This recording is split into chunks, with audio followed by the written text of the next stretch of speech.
Whoa, look at this shot of the 2026 Jeep Wrangler Brute. It's parked in that showroom like it's ready to charge out and conquer. That silver paint pops under the lights, but what makes it mean and bold is the massive 7-slot grille snarling at you, paired with those chunky off-road tires that scream, "I'm not messing around." The fender flares bulge out aggressively, and the spare tire mounted on the tailgate adds that rugged, no-nonsense vibe. It's controversial because it looks like a standard Wrangler on steroids, too over the top for some, but damn, it's got presence. Hang tight, we're breaking down if this powerhouse is your next ride. So, the Wrangler Brute. It's Jeep's wild child, basically a beefed-up version of the iconic Wrangler Unlimited, turned into a double-cab pickup by folks like AEV for ultimate utility. For 2026, it's the off-road king with truck bed smarts. Measures about 216 inches long, 78 inches wide, 77 inches tall, with a 139-inch wheelbase, big enough for 5 passengers and gear hauling. Base starts with a 3.6-liter V6 at 285 horsepower, but you can step up to the 2.0-liter turbo 4-cylinder for 270 horsepower or the beastly 6.4-liter V8 packing 470 horsepower in the Rubicon 392 trim. There's even a plug-in hybrid 4xe option, blending gas and electric for 375 horsepower total. All come with 4x4, manual, or auto trans. Now, here's the thing. It's built for trails, but adds a 61 by 60-inch bed for bikes or camping stuff. Well, what's interesting is it bridges SUV adventure with pickup practicality. Perfect for US folks who want one rig for everything. Design-wise, the Brute keeps that classic Wrangler boxy shape, but amps it up. Front end's got the aggressive grille, round headlights, and flared arches for a mean stance. Side profile stretches longer for the cab, with removable doors and roof for open-air freedom. Rear? Tailgate drops to a functional bed, but it's controversial. Some say it loses the pure Wrangler soul. Colors like silver shine, but those big wheels can look clunky on pavement. But it comes back to taste. If you love bold, it's gold. If subtle, nah. Moving on, materials feel tough, not fancy. If this revs you up, like the video, comment your fave Wrangler mod, and subscribe for more honest takes.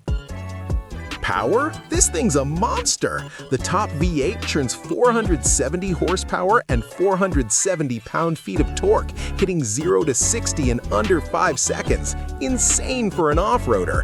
Base V6 does 285 horsepower. Turbo 4, 270 horsepower with more torque at 295 pound-feet.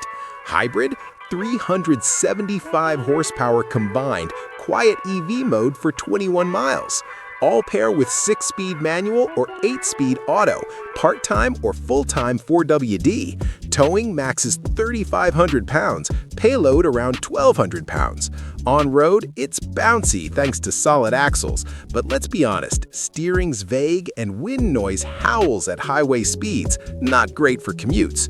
Off-road though, locks, low-range gearing, it eats rocks. Now here's the thing, fuel sucks, 14 to 21 mpg combined, worse with V8, but for power, it's unmatched in class. Off-road is where the Brute shines. Ground clearance hits 12.9 inches, approach angle 44 degrees, departure 37, breakover 22.5. It climbs anything.